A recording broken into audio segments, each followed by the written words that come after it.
朋友们好，我是石头。上一期的视频，我们是把这栋房子的概念给做好了硬化，并且在视频里面，我有一段是提到过为什么回到农村来建这个房子，花费了多少，也问到了大家是否喜欢这样的生活。没想到啊，引起了很大的反响，很多热心的观众都留了言，把自己的想法告诉了石头。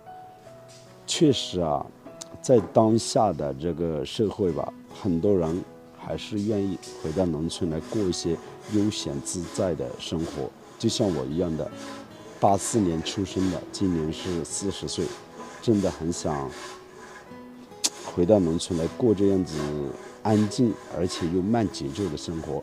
那就这个话题，今天我们再来和大家深聊一下，顺便也是和大家聊聊天吧，也给大家看一下今天我们所做的一些工作。实际上我是05年读书毕业，然后就到城里面去工作，也打拼了很多年，在城里面也有家了，在那边也建了一栋房子，有3个小孩，目前还有3个老人，我的岳父岳母还有我的母亲。前几年我的父亲是过世了，其实给我的感触挺深的，毕竟我从小是在农村长大，像我的小孩都在城里面长大，感受不到农村的那种氛围了。我从小在农村长大，接触的东西和现在城里面小孩接触的东西是截然不同的。所以说我们更在乎那一份情感吧，我觉得可能给人的感觉就是这个样子，可能对于一些怀旧的还是比较去留恋吧。所以下定决心，在去年过年之前，我们是把老宅基地之上的一栋木房子，也就是现在镜头我们看到的这栋蓝颜色瓦房，移过去大概有20多米，送给了舅舅家，又马不停蹄的在这边重新建了一栋木房子。其实建木房子呢，也是对于家的一个怀念吧。从小是在木房子里面长大，肯定对木房子有不一样的情怀。再一个，农村里面，像我们湘西这边，到夏天的阴雨天气，受潮啊是比较严重的，所以木房子居住肯定要比砖房好一些。之前在一些视频当中也和大家说过它的好处。那这栋房子呢，之前和大家大概算过了，光木房子的主体加上我们整个院坝、地下车库两边的厢房，之前算的是差不多40万左右的费用了。那加上现在两边厢房装修，还有木房子的装修，估计还要20-30万左右。最后全部做好吧，我估算应该是在80左右。那朋友们，你们觉得这个价格到底贵不贵啊？确实啊，有很多人说花了这么多钱，在城里面也可以买套商品房了。可能每个人想法还是不一样。我觉得在城里面有一套商品房，那只是一个居住的地方；在农村里面有一栋房子，那才是家。逢年过节回到家里面，才有那种情怀，对不对啊？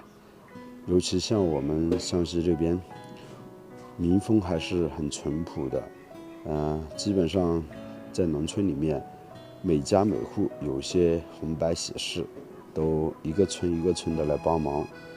其实邻里乡亲关系都挺好的，就像我们建这个房子，也村里面好多老乡都来帮忙，而且都是那种免费的，不收工钱的那种。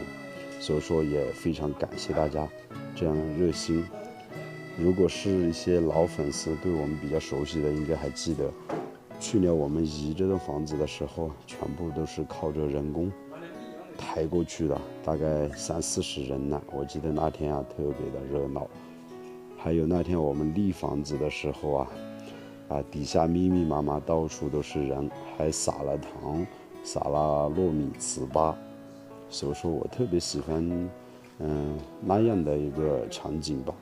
可能像我们这个年纪，对于一些老的事情呢，是越来越有那种怎么说吧，那种情怀吧。今天我们主要的工作呢，还是把右手边的厢房打好了混凝土，大家可以看一下。现在师傅们也快下班了，我们可以看一下整个地面已经全部打上了水泥砂浆，先打一个垫层，然后呢，过2天我们就要准备做水磨石了。这边也是盖檐的位置。这是厢房的盖檐，我们做了60公分宽，比整个院坝还是高出了20多公分，这样子显得整栋房子位置地势都比较高，显得也比较好看。实际上从这个位置大家可以一眼也看得出，做好了盖檐之后和之前没做盖檐区别还是挺大的，我觉得好像更美观了。实际上随着做好了盖檐，里面的装修陆陆续续的进行，我们这栋房子的工作呢基本上也到了尾声，争取吧在年前可以入住，那是最好的。毕竟建一栋房子确实不容易，很多小细节都需要处理好。现在我们已经走上了盖檐，给大家看一下。这房间里面我们全部都是做水磨石，以后我们也会在厨房里面砌柴火灶。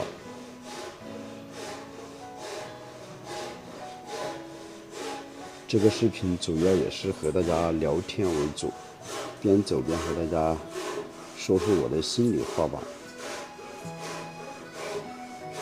很多朋友说叫我多拍一些木工干活的视频，实际上大家也看得出，每天木工的变化并不是特别大。现在基本上把1楼的横方和撑方都已经装好了，过2天就可以安装这些墙板了，到时候就会变化的比较大。整个1楼我们是留了木房子，留了3个房间，厢房留了2个房间，有5个房间。2楼是有4个房间，总共9个房间。我们的木房子1楼的客厅是很大的，中间的堂屋全部不做隔断，这边做一个小隔断，相当于差不多2间了。我们做一个大客厅，方便以后有些朋友过来玩，或者平时在这边村里面大家聚一聚，有个比较宽的空间。而且在那边的厢房我们是留了1间作为茶室的。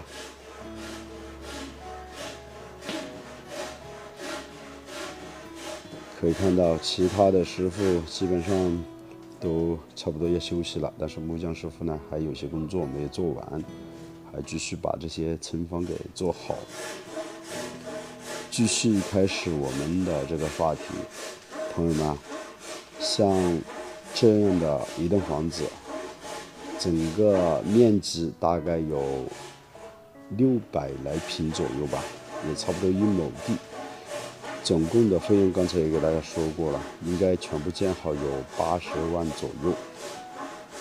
实际上在城里面，我们这个小县城可以买一套比较好的商品房了，确实挺难以选择的吧。怎么说呢，反正每个人都有每个人的想法，我还是就回到农村来，觉得自在一些。今年40岁的年纪，再做最多10年左右吧，就准备全部回到农村来过养老的生活，过那种悠闲自在的生活。当然，现在如果小孩子稍微大一点点，我也可以回来过这样的生活了。毕竟人奋斗一生那么辛苦，干嘛呢？其实最后能带走的又是什么呢？只要当下自己活得开心就可以了，对不对啊？这间厢房我们是前一天打好的，现在已经可以踩在上面了。以后也是我们的茶室了，这么宽还是挺不错的。这个墙面我们是准备刮上白颜色的栗子墙，就差不多了。这边要安装的是撑风，之前已经开好了槽，里面是塞满了一些水泥，现在木匠师傅清理干净。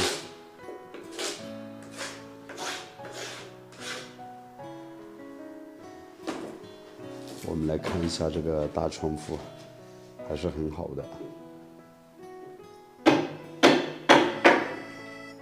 其实啊，也是因为我们整个院子很宽很大，所以我才决定回来建房子的。如果是没有这么好的一个场地，可能我也不会选择回到农村来建房子。毕竟建房子不是儿戏吧？我觉得建一栋房子下来，少说也是好几十万，对不对？投资也是挺大的。里面我们刚刚量了一下，有15个平方左右。这间茶室4米乘以7米，28个平方，那2个加起来差不多45个平方。现在量该沿的位置。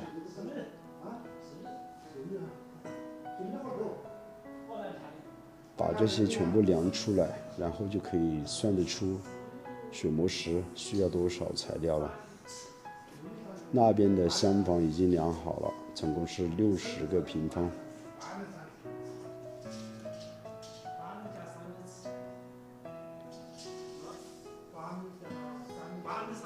你什么呀？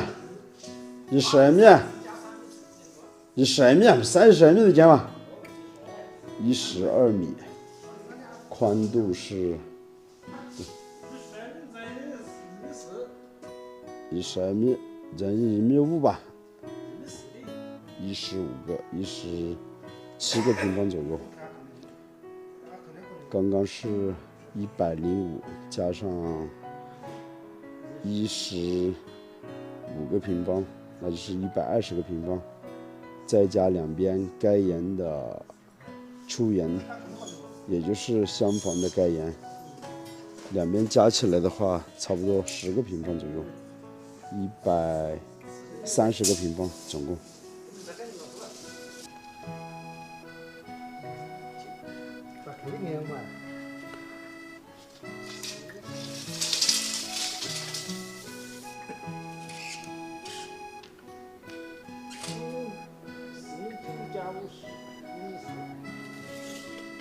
我们市场人的9兆。